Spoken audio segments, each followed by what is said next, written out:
फाइब्रोल्यामुलर एचसिसी फाइब्रोल्यामुलर एचसिसीले चाहिँ के हुन्छ भने पुरा ल्यामेला बनिनु कि के हुन्छ इन्क्याप्सुलेटेड हुँदैन ल्यामेला भएपछि कसरी इन्क्याप्सुलेटेड हुँदैन हैन अनि true or the fibrolamellar HCC young adult र चिल्ड्रेनमा हैन के हुन्छ फाइब्रोल्यामुलर फिभरमा के हुन्छ सबमा यङ होस् एडल्ट होस् चिल्ड्रेन होस् सबैमा के हुन्छ ल्यामेला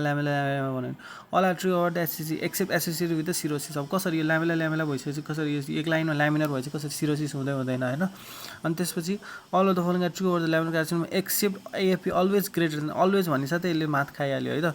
अनि which of the following is having a better prognosis fibrolamellar एकै ठाउँमा ल्यामेला भएर बसेको this is associated with fibrolamellar variant is good है त अब नेक्स्ट भने के हुन्छ all of the following are use for the in situ ablation of the liver sale एकदम अल्ट्रासोनिक वेभले कसरी इनसिटु एब्लेसन गर्छ मैले त सुनेको छैन युएससीले त जस्ट डिटेक्सन गर्ने हो एल्कोहल दियो भने क्रायोथेरापी रेडियो फ्रिक्वेन्सी सबैले गर्छ multiple liver secondaries are most common in the following cancer gall bladder अब अस्ति भएर गल ब्ल्याडर क्यान्सर गएर के हुन्छ यहीँनिर हुन्छ लिभरमा गएको लिभर र के चिन्दै चिन्दैन त्यही भएर के हुन्छ मोस्ट कमन के हुन्छ लिभरमा के हुन्छ गल ब्ल्याडरै हो नजिकैको तीर्थ हेला गर्नु हुँदैन त्यही भएर अनि all are the considered to be a poor prognostic factors in the liver metastasis except कि मेटाक्रोनस लिजन भने सिन्क्रोनस भने एकै ठाउँमा धेरैवटा भन्दा टक्क एक ठाउँमा गयो एक ठाउँमा भयो भने ठ्याक्कै द्याट इज मेटाक्रोनस छ भने दिस इज गुड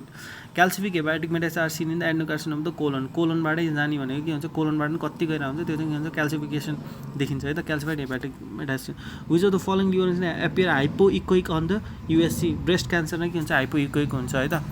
सो यो पिक्चर यो दुईवटा चाहिँ के हुन्छ तिम्रो हाइलाइट गरेर राख्नु पर्यो अनि all are true about the hepatoblastoma except prognosis very much with prognosis is very poor with pulmonic metastasis यस अब के हुन्छ पल्मोनिक मेटास्टासिस भए पनि के हुन्छ युजली वी क्यान हेपाटोब्लास्टोमा हो नि त ब्लास्टोमा भएको भएर it can be as a good prognosis all are true about the hepatoblastoma except common in the cirrhosis of the liver due to HPV होइन कि HCV AFP is raise in 90% of the hepatoblastoma 90% 100% त कुनै पनि कुरा 100% हुँदैन त्यही भएर के हुन्छ हेपाटोब्लास्टोमा है त एएफपी रेज त्यही भएर के हुन्छ हेपाटोब्लास्टोमा हेमान्जियो इन्डोथेलियामाको जस्तो यस्तो पिक्चर बनाउनु भने एडल्ट भेरिएन्ट यत्रो धेरै यस्तो पिक्चर छ त्यो एडल्ट यो यस्तो पहाडै बनाइसक्यो होइन पहाड बनाइसक्यो भने त्यो इन्डोथेलियमले के हुन्छ बिनाइन त हुँदैन म्यालिग्नेन्ट नै हो अनि regarding except more common in the male किन भन्दाखेरि अब यो यस्तो गर्दा केटी जस्तो भन्यो होइन that is the more common in male भन्ने हुँदैन है त हेमान्जियो इन्डोथेलियम है त अनि cystadenoma and cystadenocarcinoma falls in cystadeno more common in female due to the OCP use अब more common in female cystadenoma एड हो ओसिपी खाँदाखेरि चाहिँ के हुन्छ फोकल नोडुलर हाइपरप्लेजिया हुन्छ कि एडिनोमा भन्दाखेरि पनि है त यता सिटी गराउनु मिल्छ CA99 एलिभेटेड भइहाल्छ इन्ट्राहेपाटिक लोकेसन हुनसक्छ है त त्यसपछि all about the separation except age greater than 40 years के हुन्छ सिस्ट एडिनो भने त्यो यङ पेसेन्टमा हुन्छ फिमेलमा हो असिम्टोमेटिक हुँदैन हेपाटिक एडिनो भने के हुन्छ छिटो आइहाल्छ है त लेस त्यही भएर के हुन्छ असिम्टोमेटिक भन्ने हुँदैन मान्छे मर्न लिभर ट्रान्सप्लान्टेसन कुरा होइन मोस्ट कमन इन्डिकेसन भने बिलियरी एट्रोसिया चिल्ड्रेन भन्नै परेन अब लिभर छ बाँच्नलाई अमेरिकाको कोलोराडोको लाइफ भने दामी हुन्छ भनेर सम्झिन्छ नि त होइन त्यही भएर लिभर ट्रान्सप्लान्ट त्यहीँनिर भएको auxiliary orthotopic transplant is indicated for metabolic liver disease किनभने अक्जिलरी होइन जस्ट केही समयको लागि सपोर्ट चाहियो मेटाबोलिक इन्जाइम डेफिसियन्सी भइरहेको थियो इन्जाइम डेफिसियन्सी हुँदाखेरि सपोर्ट गर्थ्यो त्यसपछि के भन्छ अक्जिलरी हेल्प जस्तो मात्रै है त अर्थोटोपिक लिभर ट्रान्सप्लान्टेसन डिआरएस अब यो बाइल डक्ट भयो होइन अब यो लिभर भयो यो लिभरबाट बाइल डक्ट आयो होइन लिभरको बाइल डक्ट आयो यही bile duct to bile duct जोडे पनि भयो donor to the recipient bile duct अथवा सिधै लगेर के हुन्छ बाइल डक्टलाई लगेर के हुन्छ जेजुनोमा लगेर जोडे पनि भयो रुयन भाइ कोल्डोको जेजुनोस्टोमी भनेर भन्छ है त रिड्युस लिभर ट्रान्सप्लान्ट भनेर के त्यसलाई घटाउने पार्ट अफ द लिभरलाई घटाउने अनि त्यसपछि के हुन्छ रेसिपिएन्टमा लगेर डिपेन्ड अनुसार हालिदिने त्यसलाई नै के हुन्छ रिड्युस लिभर ट्रान्सप्लान्ट भनेर भन्छ है त घटाउने अनि त्यसपछि liver after transplantation in largest increase in the number of cells अब साइज त यतिको बढ्ने होइन नम्बरै इन्क्रिज हुने हो all indication liver except cholangiocarcinoma cholangio biliary एट्रोसियामा यस भइहाल्छ सिरोसिसमा नि यस फुलमिनेन्ट हेपाटाइटिस पनि यस अब कोलेन्जियो कार्सिनोमा पहिला सुरु हटाउँ लास्टमा मात्र हेपाटिक चाहिन्छ भने त्यही पनि लिभर इन्भल्भ भइसक्यो भने कोलेन्जियो कार्सिनोमाले हेपाटिक रेसेक्सनले केही पनि काम गर्दैन contraindication resection from the medicine all of the following except है त एक्सेप्ट भनेपछि अब jaundice from extrinsic ductal obstruction यसमा किन के कन्ट्राइन्डिकेसन छ र होइन यसमा त काट्न मिलिहाल्छ नि होइन हेपाटिक रिसेक्सन त होइन नि त जन्डिस फ्रम दि एक्सट्रिन्सिक डक्टल एक्सट्रिक्सन अब त्यहाँनिर छ भने ऊ काटिदिने हेपाटिक रिसेक्सन पनि गर्न मिलिहाल्छ है त फर मेटास्ट्याटिक डिजिज इन्क्लुड अब सबै इन्भल्भ भइसक्यो टोटल इन्भल्भ भइसक्यो एडभान्स भइसक्यो एक्स्ट्रा हेपाटिक समेत इन्भल्भ भएको छ भने त त्यो भएन नि त होइन the minimum amount of the 20% त चाहिन्छ regarding hepatic artery which statement falls not use for primary hepatoma and can care secondary carcinoma त्यो दुइटै फल्स स्टेटमा best results are observe in case of hemophilia must be covered massive antibiotic administration त जुनमा पनि राखिहाल्छ अनि vascular inflow oxygen भने के भन्छ प्रिङ्गल्स म्यानेभर इन्फ्लो झ्याप्प समात्ने भनेको के भन्छ इन्फ्लो सबै भास्कुलर इन्फ्लो प्रिङ्गल्सले गर्ने Pringle's maneuver maybe require for the treatment of liver laceration छ भने प्रिङ्गल्स म्याने झ्याप्प समातेपछि ब्लिडिङ कन्ट्रोल भइहाल्छ अनि लेफ्ट ट्राई सेगमेन्टेक्टोमी अब लेफ्ट लिभर छ यहाँनिर होइन लेफ्ट ट्राई सेगमेन्ट लेफ्टको सबै उडाउनु परिहाल्यो ट्राई सेगमेन्ट भन्नाले यहाँको के हुन्छ 5 र 8 पनि उडाउनु पऱ्यो भर इज 2, 3, 4, 5 र 8 अनि following resection of the 2/3 of the liver regeneration complicated within the 5 to 6 months है त regeneration of the 2/3 of the liver 2/3 भने यत्रो 2/3 काट्दाखेरि त के हुन्छ यो आउनलाई के हुन्छ 4 देखि 5 महिना 4 देखि 6 महिना त अफकोर्स लागिहाल्छ होइन अनि लिभर ट्रमा छ 80 बाई कन्जर्भेटिभ म्यानेजमेन्ट किनभने के हुन्छ हेमोडाइनामिकली के हुन्छ स्टेबल छ है यो केसमा है 1 सेन्टिमिटर डिप्लास्ट्रेसन भए पनि के हुन्छ पेसेन्टको पल्स 80 छ बिपीमा 110/70 छ बियर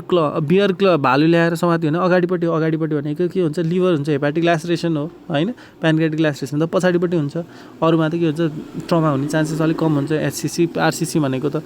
त्यही भएर बियर क्ल left posterior sector of the liver consist of the segment 2 only किन भन्दाखेरि के हुन्छ लेफ्ट साइडमा 1 भने काउडेड लोब भइहाल्यो होइन त्यसपछि लिभर भयो posterior sector consist of segment 2, 3 and 4 अब के हुन्छ त्यो 1, 2, 3 र 4 भन्यो 2 अलिकति माथि पछाडितिर ढल्केको हुन्छ है त लेफ्ट 2 त्यसपछि आयो all are true about the caudate lobe except venous disease by the left and middle hepatic दुवैले दिँदैन यसको के हुन्छ इन्डिपेन्डेन्ट ब्लड सप्लाई हुन्छ दुवै भएपछि मिल्दैन which is not true on the basis of the functional division of the liver divided into 8 segment अब यो सबै राइट छ based on the portal vein hepatic vein हो 4 सेक्टर्स हुन्छ देयर आर यो माइनर फिचर्सहरू पनि हुन्छ होइन अनि त्यसपछि अब यो चाहिँ कुनैमा चाहिँ के हुन्छ 9 सेगमेन्ट भनेको भएर अब एउटा चुज गर्नु पऱ्यो भने चाहिँ I will go with B answer है त 9 सेगमेन्ट पनि कुनै बुकले भनेको भएर I will go with the B divided into 8 segment left medial sector contains अब लेफ्टतिरको के हुन्छ मिडियल सेक्टर मिडियल र ल्याटरल हुन्छ लेफ्टतिरको मिडियलतिर के हुन्छ 2 यतातिर हुन्छ 3 र 4 2, 3, 4 हुन्छ होइन 2, 3, 4 हुन्छ मिडियलले यहीँनिर हुन्छ 3 र 4 नै हो होइन medial sector portal triad is not form by the hepatic vein किनभने पोर्टल भेन भइहाल्यो हेपाटिक आर्टरी भएर बाइल डक्ट भइहाल्यो functions of the Kupffer cells भने फाइगोसाइटोसिस यो त भन्नै पर्दैन त्यसपछि अर्को भनेको which is false about the portal vein होइन essence behind the second part of the duodenum भनेको first part of the duodenum हो second part of the duodenum यस्तो यो ड्युरेनम भयो नि नेक अफ द प्यानक्रियासमा गएर तिम्रो ऊ हुन्छ बल्ल पोर्टल भेन सुरु हुन्छ पोर्टल भेन सुरु भएको के हुन्छ first part of the duodenum हो second part of the duodenum होइन अनि नेक्स्ट भने surgeon excise the portion of the liver of the left segment होइन लेफ्ट सेगमेन्ट भयो attachment left to the segment to the falciparum ligament the segments have been resected are the left one segment 2 and 3 भइहाल्यो होइन अनि त्यसपछि आयो अनि falls about the hepatic duct caudate lobe drains only left hepatic duct त्यो त होइन left hepatic duct form in the umbilical fissure right hepatic duct formed by the 5 and 8 yes and left hepatic duct crosses the caudate lobe drains only the left hepatic duct भन्ने चाहिँ होइन है त caudate lobe पछाडिपट्टि हुन्छ लेफ्टमा होइन left र राइटको बिचमा हुन्छ त्यही भएर के भन्छ caudate lobe भनेको चाहिँ के भन्छ पोर्टा हेपाटिसको ठ्याक्क माथि हुन्छ त्यही भएर लेफ्ट र राइट दुवैतिर हुन्छ त्यही भएर यसको इन्डिपेन्डेन्ट हुन्छ सिङ्गल हुन्छ surgical lobes are the divide on the base hepatic र पोर्टल भेन हो in caudate segment 4 of the liver is called the quadrate lobe तलतिर हुन्छ नि यो एचको के हुन्छ यहाँ तलतिर के हुन्छ क्वाड्रेट लोब हुन्छ है त अनि late line of surgical division of the lobes of the liver भनेको के हो त अब gall bladder to the IVC surgical division anatomical division भनेको चाहिँ फ्याल्सिपम लिगामेन्ट भयो यो चाहिँ सर्जिकल डिभिजन होइन गल ब्ल्याडर टु द आइबिसी है त विथ कोएनाइट सेगमेन्ट नोमेनक्लेचर लेख्नु एज इन्डिपेन्डेन्ट भने सेगमेन्ट 1 काउडेड लोब द कोर्डिनेट segment is nomenclature based on the hepatic and portal vein quadrate lobe is present between the groove for the ligamentum teres and the gall bladder यस gall bladder यतापट्टि हुन्छ यो H सम्झिनु यतातिर के हुन्छ गल bladder हुन्छ यतातिर के हुन्छ तिम्रो यो उल्टाको पिक्चर हो नि फेरि यसरी अब यो उल्टा यो पिक्चरलाई यसरी उल्टाएर सम्झिनु पऱ्यो यतातिर एच सम्झिनु पऱ्यो होइन यतातिर गल ब्ल्याडर हुन्छ यतातिर क्वाड्रेट लोब हुन्छ यतातिर के हुन्छ लिगामेन्टम टेरिस हुन्छ है त अनि त्यसपछि boundary of the Morison's pouch is form by the kidney भइहाल्यो the right lobe of the liver consist of the 5, 6, 7, 8 भन्नै पऱ्यो liver is divided 2 halves by all except right hepatic vein portal vein common bile duct hepatic artery यो तीनटा के हुन्छ part of the portal triad त्यही सम्झनु भयो into the 2 halves by all except right hepatic van right भनेको छ अब यो त राइट हुँदैन which the following is not a capsular plate portal plate हो है त क्याप्सुलर प्लेट होइन पोर्टल प्लेट होइन पोर्टल प्लेट भनेको त के हुन्छ पोर्टल डिसेक्सनहरू गर्नको लागि हो है सबै हुन्छ क्याप्सुल होइन right hepatic duct drains all except के हो सेगमेन्ट 3 किन भन्दाखेरि के हुन्छ सेगमेन्ट 3 चाहिँ के हुन्छ लेफ्ट साइडमा हुन्छ अनि त्यसपछि basin surgical cause of the jaundice USG can all of the following except petrol deposit ascites भनिहाल्छ गल ब्ल्याडर स्टोन भनिहाल्छ बिलियरी ट्र्याक्ट अब्स्ट्रक्सन भनिहाल्छ त्यही भएर डायग्नोसिस बाई एक्सक्लुजन हो है त नेक्स्ट भनेको अलग poor prognostic liver in metastases except metachronous lesion भइहाल्यो होइन त्यसपछि नेक्स्टमा जाउँ है which of the following cholecystocaval line भनेको के हुन्छ यहाँ भयो भने के हुन्छ यहाँ एच सेपको हुन्छ होइन कोलिसिस्टोकेबल लाइन गल ब्ल्याडर हुन्छ यो आइबिसी हुन्छ cholecysto separates right and left hepatic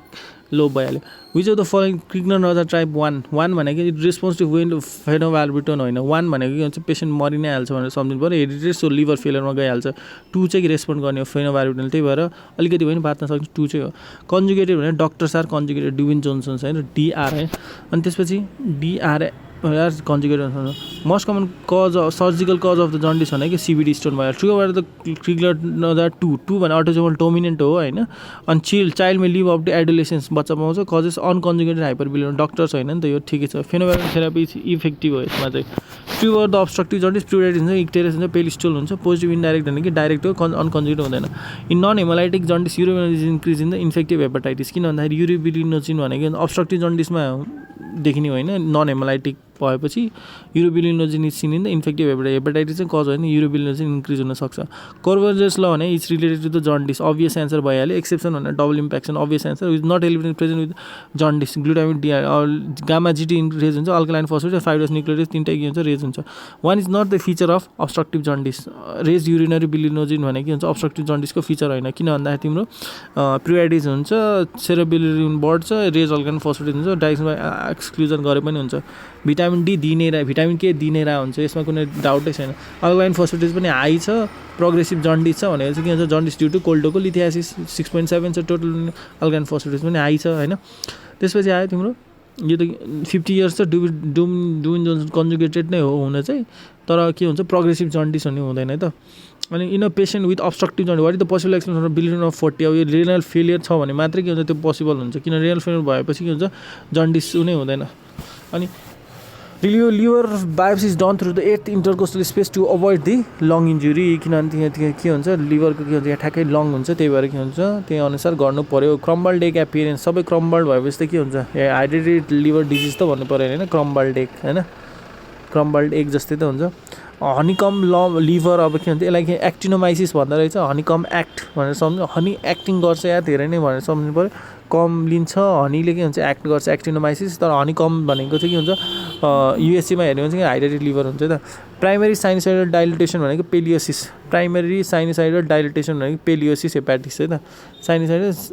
साइमुलेट्स dilatation भनेको sinusoidal dilatation obstruction of the IVC leads to the thoracoepigastric veins अब यो आइबिसी यहाँ हुन्छ थोराकोएपिग्यास्ट्रिक यसरी कहाँ हुन्छ योलाई अब्स्ट्रक्सन हुन्छ त यहाँ त अफकोर्स बढिहाल्छ थोराकोएपिग्यास्ट्रिक भेसल्स अनि मिडल एज म्यान छ हाइपोग्लाइसिमिया छ हेपाटोमेगाली छ डायग्नोसिस के होला त भन्दाखेरि के हुन्छ अब हाइपोग्लाइसिमिया भन्छ त कुनै न कुनै एडिसन्स अथवा केही हुनु पऱ्यो त्यो भनेको मस्ट भएन के हुन्छ हेमोक्रोमाटिस कपर आइरनले गर्दा extra pyramidal syndrome and liver disease extra pyramidal Parkinson's हुन्थ्यो तर लिभर ड्यामेज भएर म केमा जान्छु विल्सन्समा जान्छु है त विल्सन्स विल हन्टिङसँग दिमागको खेल भयो हेमोक्रोमाटोसिसमा पनि जान्छ त हेमोक्रोमाटिस भन्दा मस्ट भएन विल्सन्सै होला भनेर विल्सन्सै हानिदिन्छ risk factor for the angiosarcoma of the liver angiosarcoma भनेको के हुन्छ ब्लड भनेको ब्लड भेसल्स आउँछ ब्लड भेसल्स भने भिनाइल क्लोराइड है त angiosarcoma focal lesion is best detected by the focal lesion of the liver focal भन्ने चाहिँ के हुन्छ एमआरआई है त सिटी पनि हुन्थ्यो तर फोकल भयो भने के फोकस गर्नु पारेन के हुन्छ त्यो चाहिँ के हुन्छ एमआरआई